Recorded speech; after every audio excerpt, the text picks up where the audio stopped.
How to train your mind to obey you, not your emotions' mindset. When your emotions command your actions, you're living a life hijacked by reactions instead of conscious decisions. This is the brutal reality most people refuse to face. They're convinced they're thinking clearly, making rational choices, exercising free will. Meanwhile, invisible emotional threads are puppeteering every move they make. One critical comment destroys their entire day. A minor setback ignites explosive anger. A fleeting feeling transforms into a catastrophic choice.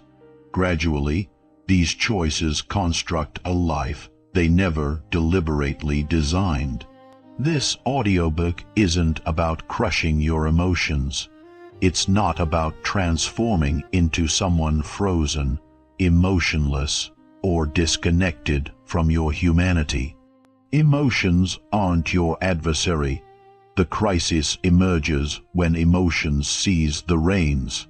When feelings issue commands and your mind surrenders without questioning, that's precisely where discipline shatters. Relationships crumble, momentum evaporates, and regret becomes your constant companion. The reality is straightforward, yet rarely implemented. Your emotions transmit data.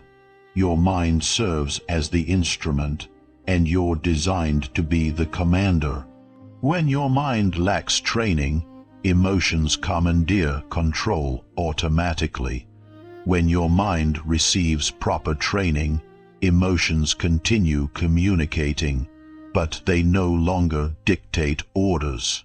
You experience them, you recognize them, then you select your response with precision rather than impulse. Most people never received this education.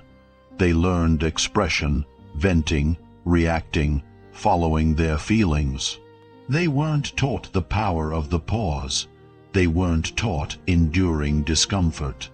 They weren't taught commanding their internal universe when pressure intensifies. Consequently, when stress materializes, they implode. When temptation surfaces, they capitulate. When life strikes back, emotions grab the steering wheel. This audiobook exists to demolish that programming, not through temporary motivation, not through empty hype, but through legitimate training. Authentic mental conditioning that teaches separating feeling from action, manufacturing space between impulse and behavior, and constructing inner authority that remains unshakable under pressure. Throughout the coming hour, you'll discover how to train your mind to answer to you, not your emotions. You'll understand why willpower alone proves unreliable, why discipline crushes motivation, and why calm isn't a genetic gift, but a skill you can develop. You'll learn executing difficult tasks even when feelings scream avoidance. You'll learn maintaining stability when emotions attempt dragging you off course. Each chapter functions as mental conditioning, not abstract theory, not entertaining philosophy, but practical training deployable immediately in actual situations. Conversations that provoke you, decisions you continuously delay, moments when pressure makes you lose yourself. This is where training proves its worth. By this audiobook's conclusion, you won't be emotionless, you'll be anchored. You won't be passive, you'll be intentional, and you'll never feel ambushed by your reactions because you'll understand leading yourself from within. As you absorb this, refuse to rush, refuse to multitask. Approach this as genuine training. The objective isn't feeling momentarily inspired. The objective is building a mind that complies when you issue direction. If you're prepared to stop being dominated by moods, urges, and emotional turbulence, commit to this. Share this audiobook with someone struggling to maintain control under pressure, and commence the work of becoming the person who decides even when emotions roar. You were never deficient. You never lacked intelligence, talent, or capability. What you lacked was proper training. From childhood, you learned reacting, expressing feelings, seeking comfort when situations became uncomfortable. Yet virtually nobody taught you commanding your own mind. Therefore, when pressure materializes, emotions advance automatically, not because they are superior to you, but because nobody else occupies the command position. An untrained mind doesn't select its actions. It reacts to whatever registers strongest momentarily. It gravitates toward comfort and retreats from discomfort mechanically. It dodges effort, resists uncertainty, and pursues relief instantaneously. This isn't a character flaw. It's a survival mechanism. While survival mechanisms prove valuable during danger, they quietly sabotage long-term development when they dominate your daily existence. You witness this mechanism everywhere. You resolve staying calm, yet anger erupts before conscious thought. You schedule work, yet distraction hijacks your attention. You pledge consistency, yet motivation vanishes and you quit. You comprehend what you should execute, yet you perform the opposite. Progressively, this generates something far more destructive than isolated mistakes. It generates self-distrust. When your actions repeatedly contradict your intentions, you stop trusting your own commitments. This represents the concealed cost of an untrained mind. Most people assume control should emerge naturally. They presume disciplined individuals are simply born different. Calm people must experience easier lives. Focused people must encounter less resistance. None of this proves accurate. Control isn't a personality characteristic. Calm isn't fortunate genetics. Discipline isn't motivation. These are developed capacities. Without training, the mind defaults to emotion-driven behavior. With training, the mind learns waiting, evaluating, and responding instead of reacting blindly. Your brain prioritizes survival, not purpose. It scans for threats, amplifies discomfort, and demands quick action, reducing tension. Stress screams escape this immediately. Anxiety screams avoid this before injury. Anger screams defend yourself instantly. Comfort screams remain where safety exists. None of these voices question whether their guidance aligns with your desired future. They exclusively prioritize immediate relief. When relief becomes the objective, development ceases. The mind you possess today was sculpted by repetition, not conscious selection. Every reaction without pausing reinforced that neural pathway. Every avoidance of difficulty taught your mind that evasion succeeds. Every feeling followed without examination granted that feeling increased authority. Across years, these repetitions became mechanical. Automatic behavior feels like your identity, even when it's simply your most practiced pattern. Leadership commences the instant you recognize this. Not through self-criticism, not through shame, but through clarity. Your mind isn't designed dominating you.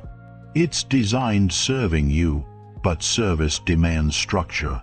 Without rules, standards, and direction, the mind operates unchecked. It bounces between thoughts randomly. It reacts to every emotion. It feels perpetually busy, yet generates minimal progress. It feels intense, yet lacks direction. Training your mind initiates with awareness, not forcing change, not suppressing emotion, awareness. You begin noticing when you're reacting rather than choosing. You notice how rapidly emotions propel you toward action. You observe the physical indicators, the constricting chest, the shallow breathing, the impulse to flee or fight. These moments aren't failure indicators. They're signals revealing precisely where training is necessary. An untrained mind believes every thought it generates. It treats emotions as mandates. It mistakes intensity for truth. Training introduces separation. You learn viewing thoughts as occurrences, not orders, emotions as data, not instructions, and yourself as the person determining what happens next. This separation manufactures space, and space is where control resides. Initially, this feels uncomfortable.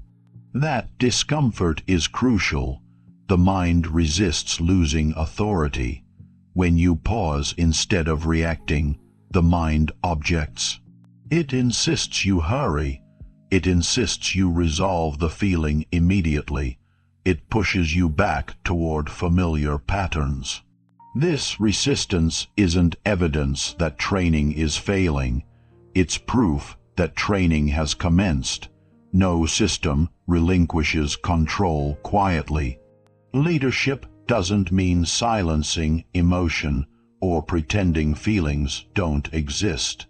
It means positioning emotion in the appropriate role. Emotions are messengers. They alert you to values, boundaries, and requirements.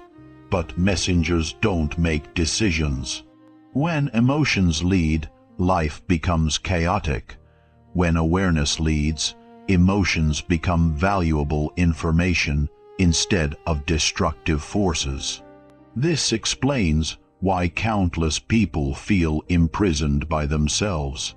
They're not imprisoned by circumstances.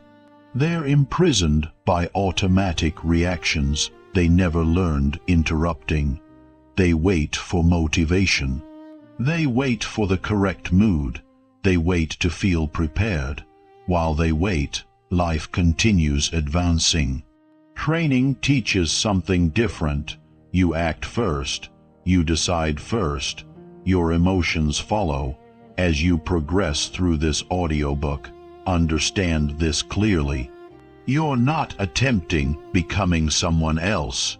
You're stepping into a role you were never taught occupying.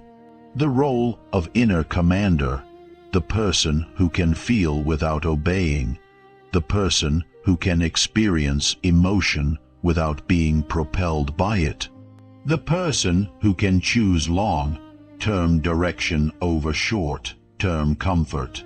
This chapter is the foundation. Everything following builds on this understanding. You were never trained leading your mind, but training is possible. Once it begins, control stops feeling like constant struggle. It starts feeling like alignment. That's where genuine self-mastery begins. Most people exist as if emotions are orders demanding immediate obedience. When anger materializes, they speak. When fear surfaces, they retreat. When boredom arrives, they escape. This happens so rapidly, it feels automatic, almost justified. The emotion feels urgent, convincing, and powerful. But urgency doesn't equal truth. Intensity doesn't equal authority. Emotions aren't commands, they're signals. Confusing these two is among the primary reasons people lose behavioral control. A signal exists for informing, not deciding. Pain signals injury, hunger signals need, fear signals potential danger. These signals are valuable. They help understanding what's happening internally and externally, but nowhere in their function are they meant dictating your actions without evaluation. That confusion happens when the mind has never been trained interpreting before acting. When an emotion arises, it creates a body sensation and a mind story. The body tightens, heats, accelerates. The mind adds meaning, assumptions, and conclusions. Together they create pressure. That pressure demands immediate release. Speak now, quit now, avoid now, react now. If you're unaware, the reaction feels inevitable. But inevitability is an illusion created by habit. Consider anger. Anger often signals that a boundary feels violated or something important feels threatened. That information is valuable, but anger doesn't know the optimal response. It doesn't consider consequences. It doesn't think long term. If anger were always obeyed, relationships would collapse rapidly. The signal is valid. The command is not. The same applies to fear. Fear signals uncertainty and potential risk, useful information. But fear is designed exaggerating danger, not measuring it accurately. If fear were always obeyed, growth would cease entirely. Opportunities would be missed. Conversations would be avoided. Potential would remain dormant. Again, the signal is helpful. The instruction is unreliable. Training your mind begins by separating these two functions.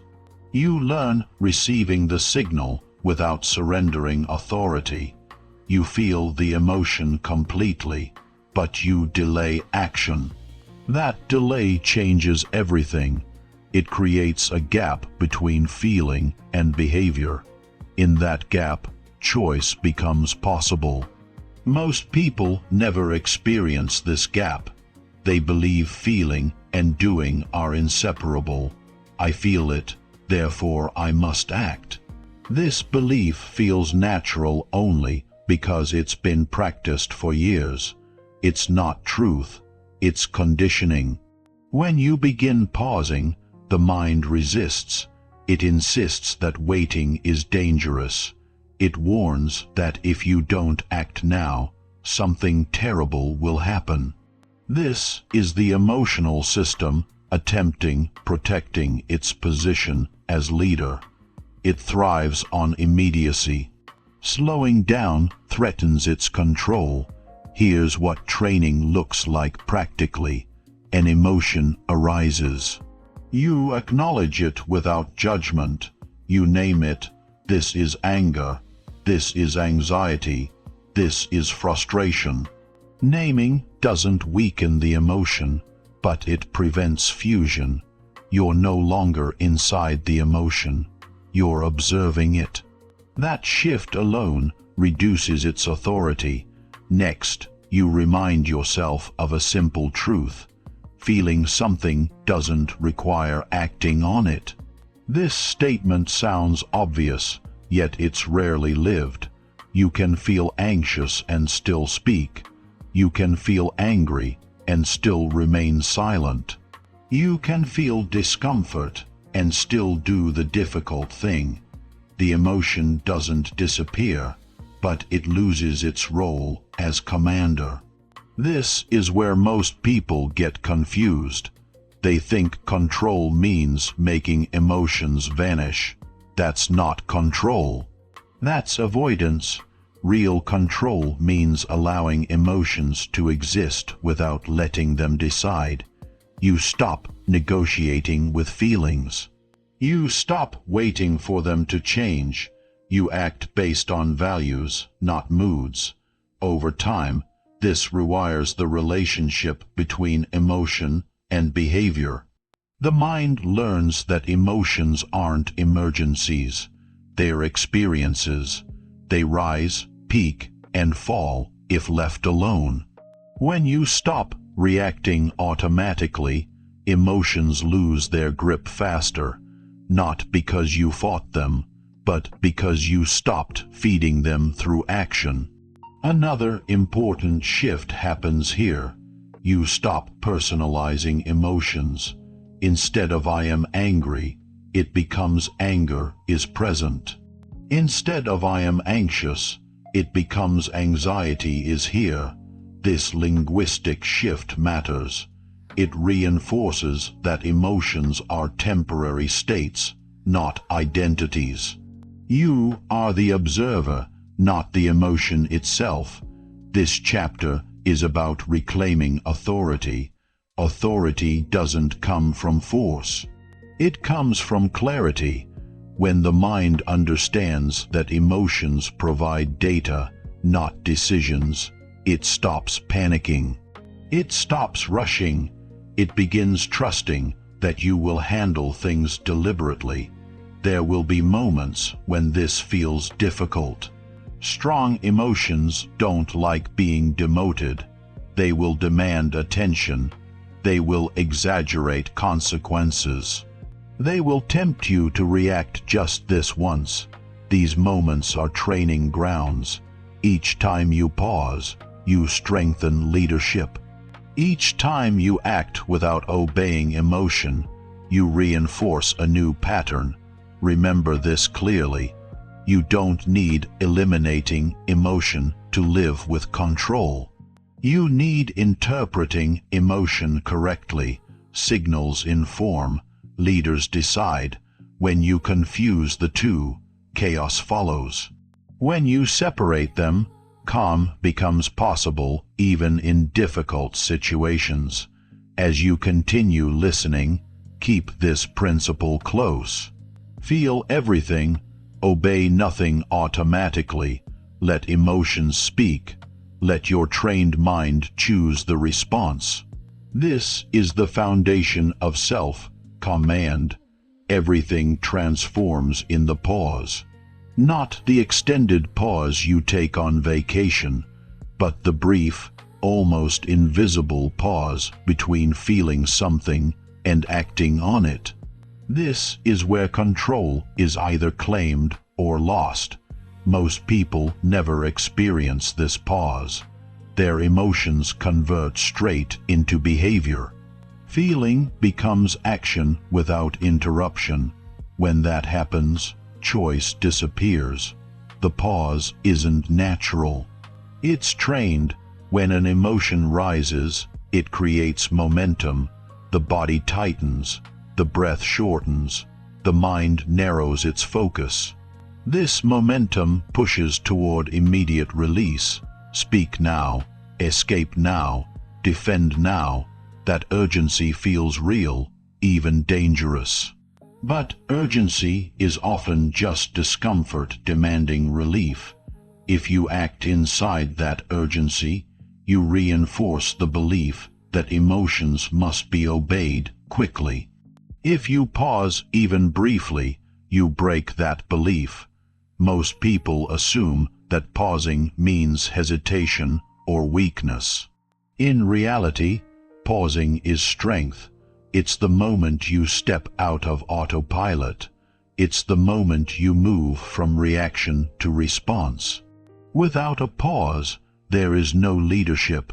There is only impulse. The pause doesn't need to be long. It can be 3 seconds, 5 seconds, one slow breath. What matters is the interruption. That interruption tells the mind we are not moving yet. It signals a transfer of authority. The emotion is still present, but it no longer controls timing. This is difficult initially because emotions dislike being delayed. They demand immediacy. When you pause, the mind may panic. It may tell you that waiting will make things worse. That silence will cost you something. That inaction is dangerous. This is the survival system maintaining dominance. It equates speed with safety, but in modern life, speed is often what creates damage. Training the pause begins with physical awareness. Emotions live in the body before they become stories in the mind. Tight shoulders, clenched jaw, rapid heartbeat, shallow breath. These are early signals. When you notice them, you are closer to the pause. You are catching the emotion before it fully converts into behavior. The simplest way building the pause is through breath, not as a relaxation technique, but as a control mechanism, one slow inhale, one controlled exhale. That single cycle creates a break in momentum. It gives the nervous system a moment recalibrating. It gives the mind a chance stepping back into the lead. During the pause, you ask one question, not a complicated one, not a philosophical one, a practical one. What action aligns with who I want to be? This question shifts attention away from feeling and toward values. It reminds you that emotions are temporary, but actions have consequences. Initially, you may still choose poorly. That's part of training. The pause doesn't guarantee perfection. It creates opportunity. Opportunity improves with repetition. Each time you pause, even if the result is imperfect, you strengthen the habit of interruption. Over time, interruption becomes automatic. Reaction slows, choice becomes clearer. Without the pause, emotions collapse time. Everything feels immediate. Everything feels urgent. With the pause, time expands. You see options, you see outcomes, you see yourself from a distance. That distance isn't detachment, it's perspective. This is why calm people appear powerful. They're not suppressing emotion. They're pausing inside it. They're giving themselves space before acting. That space allows them choosing words carefully, delaying decisions, avoiding unnecessary conflict. Others mistake this for confidence or charisma. In reality, it's trained restraint. The pause also protects you from regret. Most regret doesn't come from careful decisions. It comes from rushed reactions, words spoken in anger, messages sent in frustration, choices made to escape discomfort. When you build the pause, you reduce the number of decisions made under emotional pressure. That alone changes your life's trajectory. There will be moments when pausing feels unbearable, when the emotion feels too strong, when the urge to act feels overwhelming. These are the moments that matter most.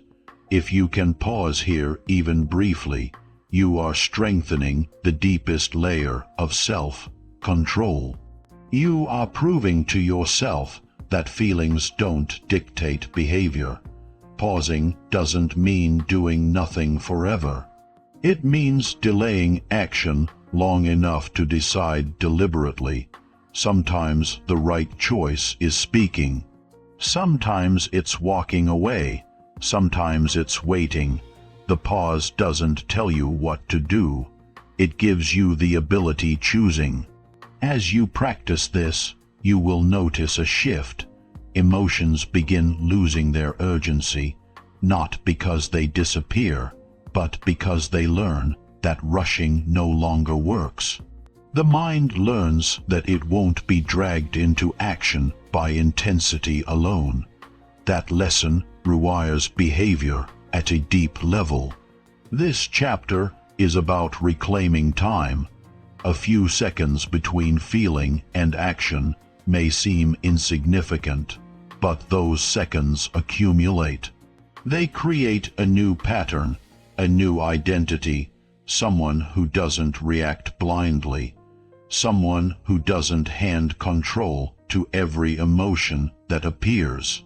Build the pause, protect it, practice it daily, because in that small space between impulse and behavior, your power lives. Motivation feels powerful when it shows up. It creates energy, urgency, and optimism. In those moments, everything seems possible. You feel ready to change, ready to act, ready to commit. But motivation is unstable by nature. It appears without warning and disappears just as easily. Discipline, by contrast, rarely feels exciting. It doesn't create a rush. It doesn't promise immediate reward. Yet discipline is what actually shapes behavior over time. Most people build their lives around motivation. They wait until they feel ready. They wait until the mood is right. They wait until effort feels easier. When motivation is present, they act quickly and intensely. When it fades, they stop. This creates a cycle of enthusiasm followed by inactivity, and progress becomes emotional instead of intentional. Motivation is an emotional state. Like all emotional states, it's temporary. It depends on energy levels, circumstances, feedback, and mood. The problem isn't that motivation fades. The problem is allowing it to lead. When motivation leads, emotions decide when you act and when you don't. That means your mind is still obeying feelings instead of following direction. Discipline works differently. Discipline isn't a feeling. It's a commitment made in advance and honored regardless of internal conditions. Discipline doesn't ask how you feel today. It asks what you decided matters. That difference may sound small, but it changes everything. It moves authority from emotion to intention. An untrained mind resists discipline because discipline removes negotiation. The mind prefers flexibility when it benefits comfort. It prefers revisiting decisions repeatedly. Maybe later, not today, just this once. These thoughts feel logical, but they're emotional delays disguised as reasoning. Every time you accept them, you teach the mind that resistance works. Discipline ends that conversation. When you act without waiting for motivation, you send a clear signal to your mind. Feelings don't decide timing. Initially, the mind reacts strongly. It increases discomfort. It amplifies fatigue. It produces excuses. This isn't failure. This is the mind testing whether the old rules still apply. It's checking whether discomfort still has authority. Most people surrender at this stage. They assume resistance means something is wrong. In reality, resistance means discipline is challenging emotional control. If you continue anyway, the mind begins adapting. It learns that complaints no longer change outcomes. Over time, resistance loses intensity because it stops working. Discipline is often misunderstood as harshness or self-punishment. That misunderstanding keeps people from practicing it Real discipline is calm and firm, not aggressive. It acknowledges discomfort without obeying it. You can feel tired and still act. You can feel bored and still continue. Discipline doesn't require emotional agreement. This is why discipline builds authority. Authority comes from consistency, not force. When your mind sees that you follow through regardless of mood, it adjusts its behavior. It stops escalating emotion to control you. It becomes quieter, more cooperative. Obedience emerges through repetition, not willpower. Motivation creates peaks. Discipline creates baseline. Peaks feel exciting, but baseline determines your life. What you do occasionally matters far less than what you do repeatedly. Discipline raises your baseline. It makes action normal instead of exceptional. Another reason discipline outperforms motivation is that it reduces decision fatigue. When actions are decided in advance, you preserve mental energy. You're no longer debating with yourself every day. You're no longer checking your emotional state before acting. You simply execute what was already chosen. That simplicity creates clarity and reduces stress. Motivation promises ease, but delivers inconsistency. Discipline promises effort, but delivers control. Discipline also protects you from emotional extremes. When things feel good, discipline keeps you grounded and consistent. When things feel heavy, discipline keeps you moving forward. It creates stability across changing emotional states. That stability is essential for long-term growth. There is a deeper shift that happens when discipline becomes part of your identity. You stop seeing yourself as someone who tries when motivated. You begin seeing yourself as someone who follows through. Identity shapes behavior more powerfully than emotion. When you identify as disciplined, action becomes expected rather than heroic. This doesn't mean discipline eliminates struggle. It means struggle no longer dictates outcome. You still feel resistance. You still feel fatigue. But those feelings no longer control timing or commitment.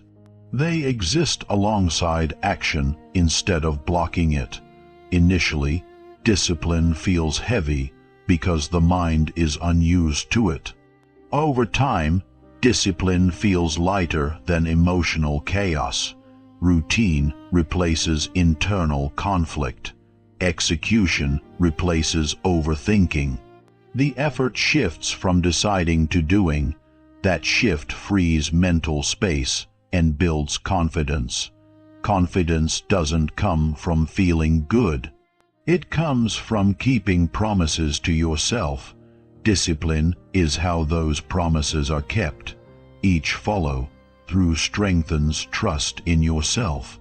That trust compounds into calm authority.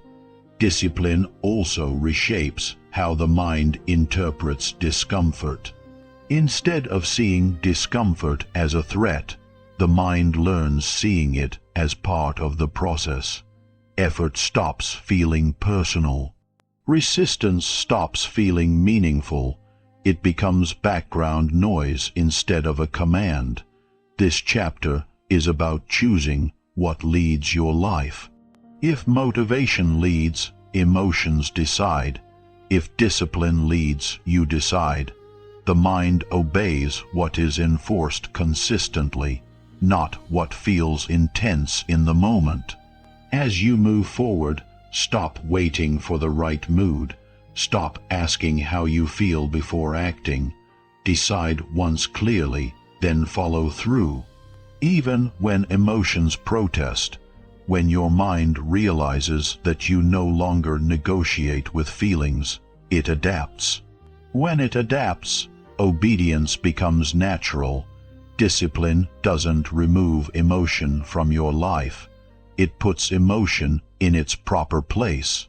You still feel, you still experience highs and lows, but action is no longer controlled by mood. It's guided by decision. That's why discipline, not motivation, creates lasting control. Your mind avoids difficulty for a simple reason. It's designed protecting comfort, conserving energy, and reducing risk. This design kept humans alive for thousands of years, but it quietly works against you in modern life. When effort feels uncomfortable, the mind interprets it as something to escape. When something feels hard, unfamiliar, or demanding, the mind looks for relief. This isn't a weakness, it's conditioning. The problem begins when this conditioning goes unchallenged. Every time you avoid what is hard, your mind learns a lesson. It learns that discomfort is dangerous. It learns that delay is safety. It learns that escape works. These lessons aren't taught consciously. They're absorbed through repetition. Over time, avoidance becomes automatic. You stop noticing it. You call it procrastination, low energy, or lack of motivation. But what you're really experiencing is an untrained response. Training your mind means deliberately interrupting this pattern. Doing what is hard isn't about punishment or self-denial. It's about teaching your mind a new relationship with discomfort. Hard doesn't mean harmful. Hard doesn't mean impossible. Hard simply means effort is required. When the mind learns that effort doesn't lead to danger, its resistance begins softening. Most people misunderstand strength. They believe strength is something you feel first and act from later. In reality, strength is something you build by acting first. Waiting to feel strong keeps the mind in control. Acting while you feel resistance teaches the mind obedience. This is why training must happen while discomfort is present. If you only act when things feel easy, your mind never adapts. It stays fragile. It stays reactive. Growth requires exposure, not overwhelming exposure, but consistent chosen exposure. Chosen difficulty is critical. Difficulty imposed on you creates resentment. Difficulty chosen by you creates authority. When you choose doing something hard, you're not just completing a task. You're reinforcing leadership. You're showing your mind that you decide the direction, not the feeling. Hard things come in quiet forms, staying focused when distraction is available, continuing when progress feels slow, speaking honestly when silence would be easier, getting started when you would rather wait. These moments don't look dramatic, but they're where training happens. Each one is an opportunity reinforcing a new rule. Discomfort doesn't stop action. Initially, resistance feels loud. The mind complains, it negotiates, it creates excuses that sound reasonable. Not today. You need rest. You can do it later. These thoughts aren't random. They're attempts regaining control. The mind is testing whether discomfort still has authority over behavior. Most people mistake this resistance as a sign they should stop. Training requires a different interpretation. Resistance isn't a warning, it's feedback. It tells you that the old pattern is being challenged. If you continue despite resistance, something important happens. The mind learns that its protests no longer change outcomes. Action is what trains the mind, not intention. You don't train your mind by thinking about doing hard things. You train it by doing them while resistance is present. Waiting for resistance to disappear is a mistake. Resistance fades after action, not before. Each time you act anyway, you weaken the belief that avoidance is necessary. Small acts matter more than big ones. Waking up when you said you would, finishing a task without checking your phone, holding attention a little longer than feels comfortable. These small choices accumulate. They quietly reshape your internal hierarchy. The mind learns that effort is normal, discomfort is temporary, avoidance is optional. Over time, your tolerance expands.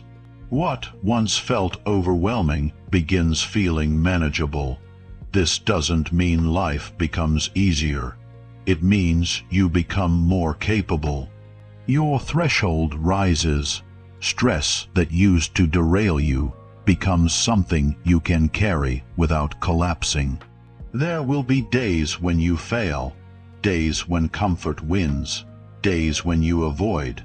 These moments don't erase training. What matters is return. Returning without shame is part of discipline. Shame weakens leadership. Clarity restores it. Each time you notice avoidance and choose differently, the next time you reinforce control. One powerful principle defines this chapter. You don't need to feel ready to act. Acting is what creates readiness. You don't need confidence to do hard things. Doing hard things builds confidence. The order matters. The phrase "do it anyway" captures this mindset. Not recklessly, not without awareness, but deliberately. You feel resistance, and you proceed anyway because you decided it matters. This is how identity changes. You stop seeing yourself as someone controlled by comfort. You become someone who moves through discomfort with intention. As training continues, your relationship with discomfort transforms. Discomfort no longer feels like a threat. It feels like a signal that growth is happening. The mind adapts to this expectation. It stops sounding alarms for every challenge. It becomes quieter, more cooperative. Comfort, when overused, weakens authority. It teaches the mind that ease is required. Training teaches the opposite. Effort is standard. Growth is expected. Avoidance is no longer the default response. This chapter is about reclaiming direction. Every time you choose what is hard over what is easy, you reinforce who leads. You're not just completing a task. You are shaping your mind. You are teaching it that discomfort doesn't decide outcomes. Train patiently, train consistently, choose difficulty in small, repeatable ways. Over time, obedience becomes natural. Not because you demanded it, but because you earned it through action. Most people believe they're controlled by their thoughts. A thought appears, and they immediately treat it as truth. If the thought is negative, they feel discouraged. If it's fearful, they retreat. If it's critical, they doubt themselves. This happens so automatically that it feels impossible separating who they are from what they think. But this belief is one of the greatest illusions of the mind. You are not your thoughts. You are the one who notices them. Thoughts are mental events, not commands. They arise from memory, habit, emotion, and conditioning. Many of them are repetitive. Many of them are inaccurate, some are useful, many are not. Yet the untrained mind treats all thoughts as equally important. It listens to every voice and reacts to each one as if it demands action. This is exhausting and unnecessary.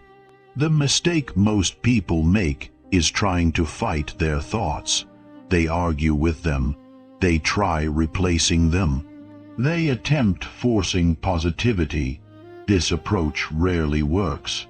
Fighting thoughts gives them more attention. It strengthens their presence. What you resist mentally, you reinforce. Detachment works differently. Detachment doesn't mean suppressing thoughts or pretending they don't exist. It means changing your relationship with them. Instead of being inside the thought, you step back and observe it. You allow it to pass without engaging. This shift removes the thought's authority without creating internal conflict. The untrained mind hears a thought and reacts. I can't do this. This will fail. I'm not good enough. The trained mind notices the thought and labels it. Doubt is present. Fear is speaking. This is a familiar pattern. That small shift creates distance. Distance creates choice. Thoughts feel powerful because they're constant. The mind produces thousands of them every day. Many are recycled. They repeat old fears, old stories, old assumptions. Repetition creates familiarity. Familiarity creates belief. Over time, you stop questioning whether the thought is true. You assume it must be because it keeps appearing. But frequency doesn't equal truth.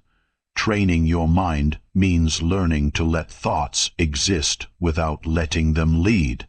This requires patience, not force. The goal isn't eliminating thinking. The goal is stopping obeying it automatically. One of the most effective practices in mental training is simple observation. When a thought appears, you acknowledge it without judgment. You don't argue with it. You don't follow it. You notice it. There is a thought about failure. There is a thought about quitting. Naming the thought reminds you that it's something you're experiencing, not something you are. Initially, this feels uncomfortable. The mind wants engagement. It wants resolution. It wants certainty. When you refuse engaging, the mind escalates. Thoughts become louder, more dramatic, more urgent. This isn't a sign that detachment is failing. It's a sign that the mind is testing whether its old strategies still work. If you stay neutral, something interesting happens. The thought loses momentum. Without attention, it weakens. Not immediately, but consistently. The mind learns that thoughts no longer trigger automatic reaction. Over time, the volume lowers. This is how calm is built. Detachment also protects you from emotional spirals. Thoughts often trigger emotions, which then trigger more thoughts. Fear creates fearful thinking. Anger creates justifying narratives. The cycle feeds itself. Detachment interrupts the loop. When you observe the thought without reacting, the emotional charge dissipates faster. Another important shift happens here. You stop identifying with every mental story. Instead of "I am anxious," it becomes "anxious thoughts are present." Instead of "I'm failing," it becomes the mind is producing a failure story. Language matters. It shapes perception. Perception shapes behavior. Detachment doesn't make you passive. It makes you precise. You become more selective about which thoughts you act on. Useful thoughts get attention. Unhelpful thoughts are allowed to pass. This selectivity is leadership. The mind resists this training because it threatens its dominance. The mind wants to be heard constantly. It wants commenting on everything. Detachment doesn't silence the mind. It simply removes its authority. That loss of authority feels uncomfortable initially. You may notice moments when detachment feels like losing control. In reality, you're gaining it. You're no longer pulled in every direction by internal noise. You're choosing where to place attention. Attention is power. There will be moments when thoughts feel overwhelming, when they repeat relentlessly, when detachment feels impossible. In these moments, don't escalate the effort. Return to observation. Return to breathe. Return to the body. Thoughts live in the mind. The body anchors you in the present. Detachment is a skill built through repetition. You will forget. You will get pulled back into thinking. That's normal. Training isn't about staying detached permanently. It's about returning more quickly each time you notice you've been carried away. Over time, something shifts.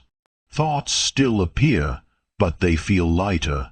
They no longer dictate mood as strongly.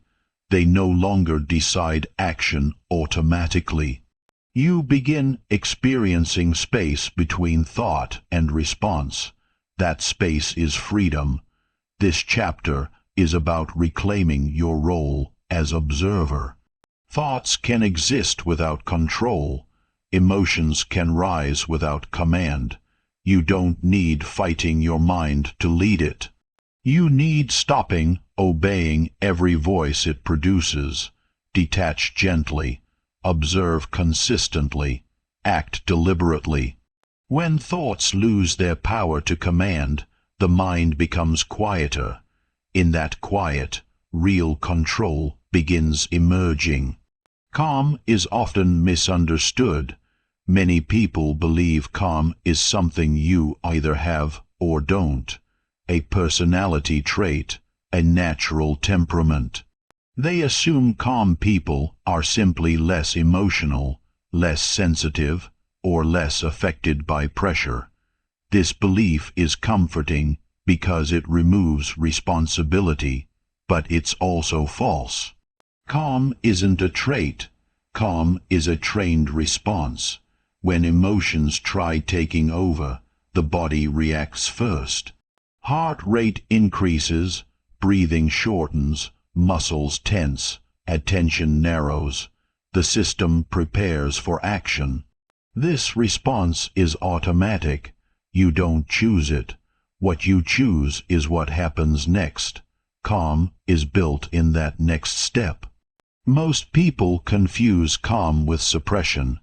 They try pushing emotions down, ignoring them, or pretending they're not there. This creates internal pressure. Suppressed emotion doesn't disappear.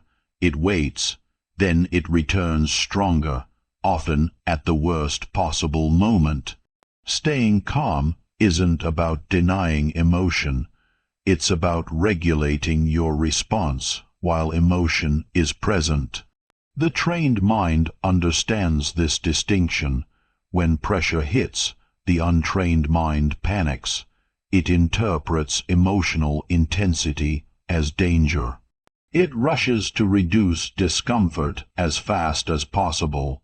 That rush leads to impulsive speech, defensive behavior, or withdrawal. Calm disappears because the mind believes urgency requires immediate action. Training teaches a different rule. Intensity doesn't equal emergency. The first skill in staying calm is recognizing activation early. Most emotional blow-ups don't start suddenly. They build. There are signals: tightness in the chest, shallow breathing, a surge of energy, a narrowing of focus. When you learn noticing these signals early, you gain leverage. You are closer to the moment where choice is still available. Breath plays a critical role here, not deep breathing to relax, but controlled breathing to stabilize.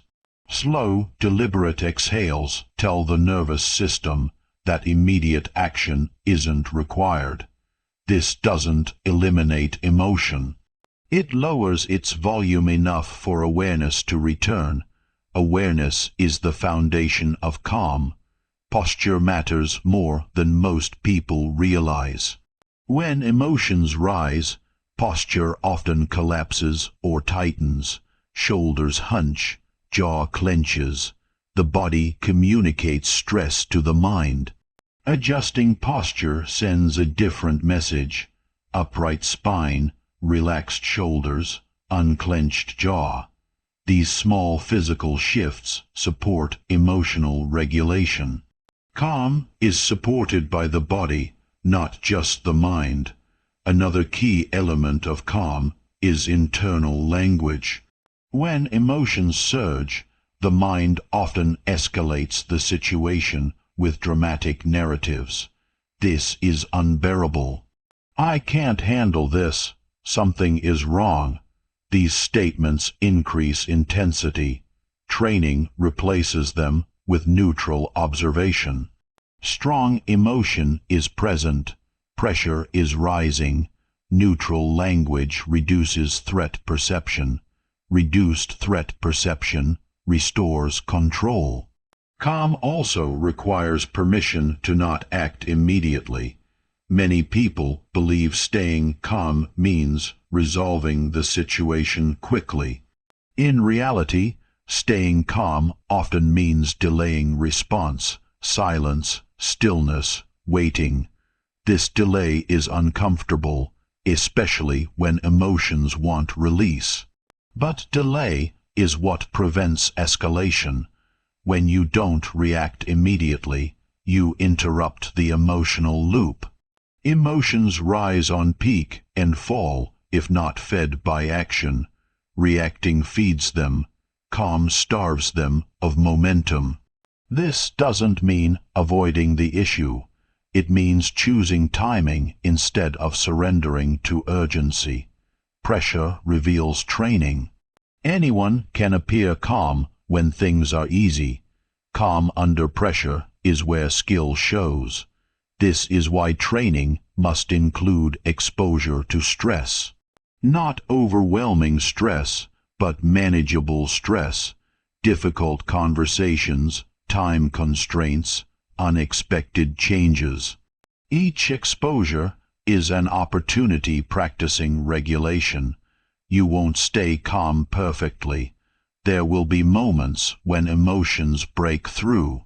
Training isn't about perfection. It's about recovery. How quickly you return to control matters more than whether you lose it briefly. Each recovery strengthens regulation. One of the most powerful shifts in staying calm is letting go of the need controlling outcomes. Much emotional intensity comes from attachment to results. You want things to go a certain way. When they don't, emotions spike. Calm improves when focus shifts from outcome to conduct. You cannot control everything. You can control how you respond. Calm people are often mistaken for indifferent. In reality, they care deeply. They simply don't let care turn into chaos. They feel emotion fully without broadcasting it through impulsive behavior. This restraint isn't weakness. It's authority. Staying calm also protects relationships. Emotional reactions damage trust faster than almost anything else. Words spoken in intensity cannot be taken back. Calm preserves clarity. It allows communication without collateral damage. Over time, people begin feeling safer around you. Safety creates influence. The mind resists calm because calm removes drama. Drama feels alive. Drama feels meaningful. Calm feels quiet. But quiet is where control lives. When you choose calm repeatedly, the mind learns that intensity no longer guarantees action. It adjusts. Emotional surges become less frequent and less disruptive. This chapter is about building steadiness, not emotional numbness. Steadiness, the ability remaining grounded while emotions move through you. The ability holding your center when pressure rises. As you continue, remember this: calm isn't the absence of emotion. Calm is the presence of control. It's built through awareness, breath, posture, language, and delayed response. Each time you stay calm under pressure, you reinforce leadership. Emotions may try taking over. They may be loud. They may be convincing, but they don't get the final say. With training, you do. Everyday control isn't something you achieve once and keep forever. It's something you practice daily or slowly lose. This is where most people fail. They understand the ideas. They feel clarity while listening. They experience moments of control. Then life gets busy. Pressure returns. Old habits quietly take over. The mind slips back into leading by default. This chapter is about preventing that slide. Your mind doesn't obey intentions. It obeys patterns. What you repeat becomes authority. What you practice becomes automatic. If you want your mind obeying you consistently, you must build a structure that reinforces leadership every day, especially when motivation fades and attention weakens. The mistake most people make is relying on willpower. Willpower is a short-term resource. It fluctuates with energy, stress, and emotion. When willpower runs out, habits take over. That's why systems matter more than effort. Systems carry you when effort disappears. Making your mind obey you daily means removing decision-making from moments of weakness. You decide in advance how you will act. Then you follow that decision regardless of mood. This turns control from an emotional struggle into routine behavior. Start with non-negotiables, not many, just a few. These are actions you perform every day without debate. They don't have to be dramatic. They have to be consistent. A specific time you wake up, a short period of focused work, a daily practice of pausing before reacting. These behaviors anchor leadership. When your mind knows certain actions are non-negotiable, it stops arguing about them. Resistance fades because resistance no longer works. This is how obedience is built, not through force, but through predictability. Another key element is identity. The mind follows identity more reliably than goals. Goals are temporary. Identity is continuous. Instead of telling yourself what you want achieving, reinforce who you are becoming. I am someone who pauses before reacting.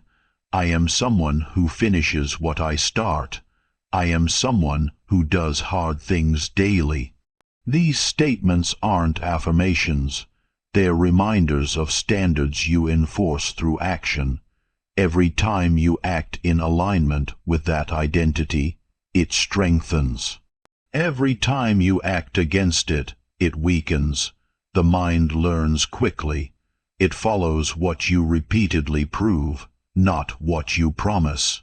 Daily reflection plays an important role here. Not long journaling, simple awareness. At the day's end, notice where you led and where you reacted. No judgment, just observation. Awareness sharpens behavior. When the mind knows it will be observed, it behaves differently. This quiet accountability reinforces control. Consistency matters more than intensity. Many people train hard for short periods, then stop. This teaches the mind instability, short bursts followed by collapse. The mind adapts to inconsistency by waiting it out. Consistency teaches permanence. Even small actions, when done daily, reshape behavior at a deep level. Your environment also trains your mind. What you see, hear, and interact with influences behavior. Reduce friction for disciplined action. Increase friction for distraction. Make the right actions easier and the wrong actions harder. This isn't weakness. It's strategy. Leadership includes designing conditions that support obedience. Another critical habit is protecting your energy. When you're exhausted, emotional control weakens. This doesn't mean avoiding effort. It means respecting recovery. Sleep, movement, and moments of stillness aren't luxuries. They support regulation.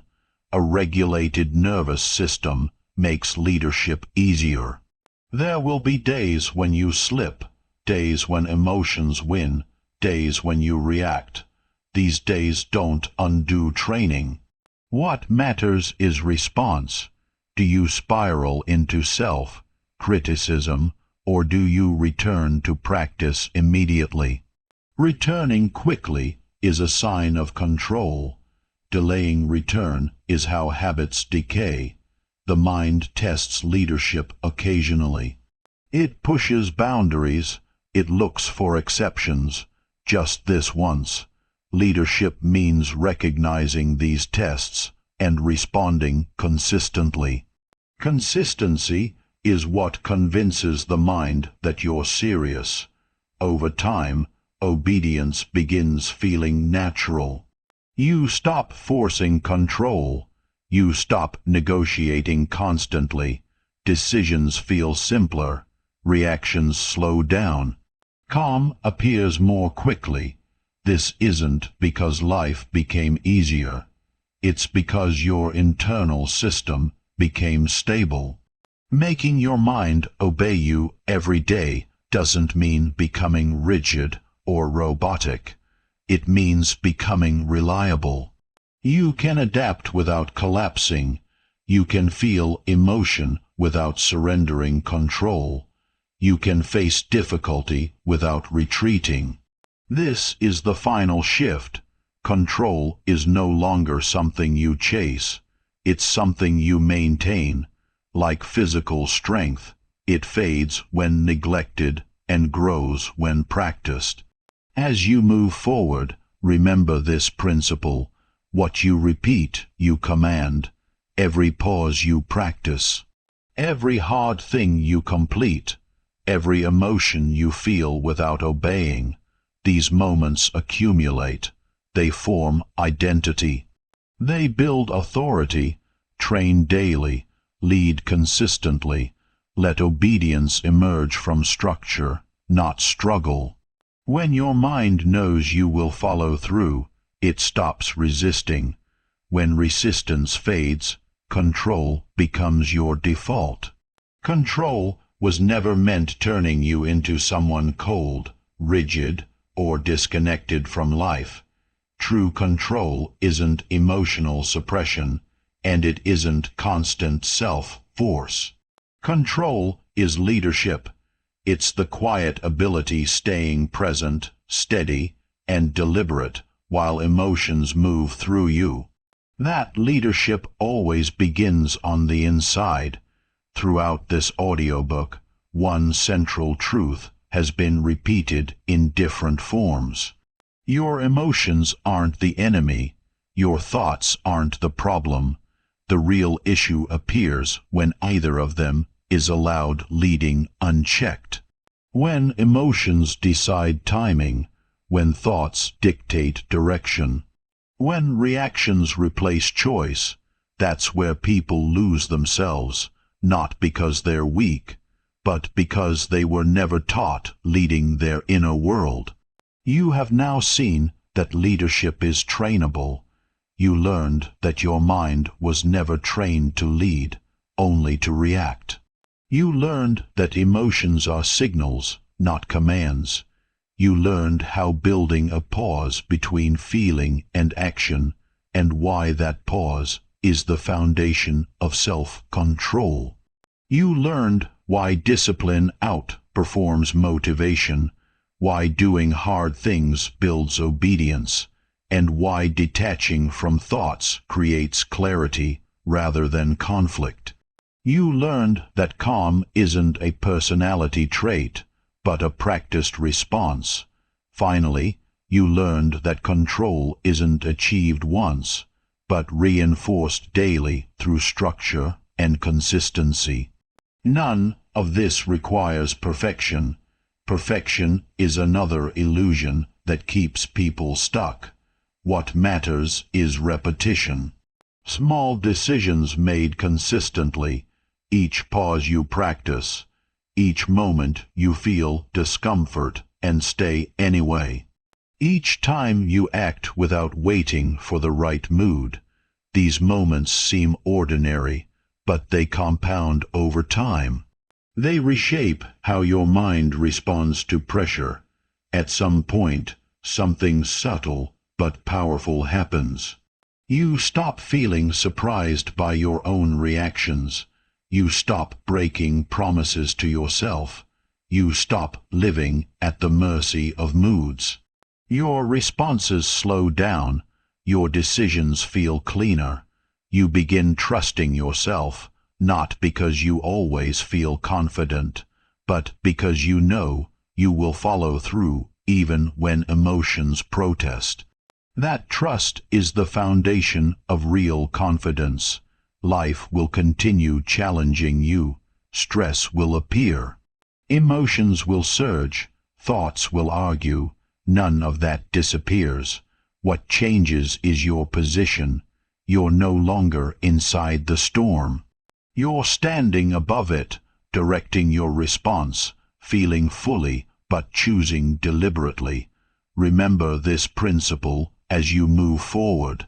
Your mind doesn't obey insight, it obeys patterns. Understanding creates awareness, but repetition creates authority. What you practice becomes automatic. What you repeat becomes identity. Build the patterns, and obedience follows naturally. Don't wait for perfect conditions applying what you've learned.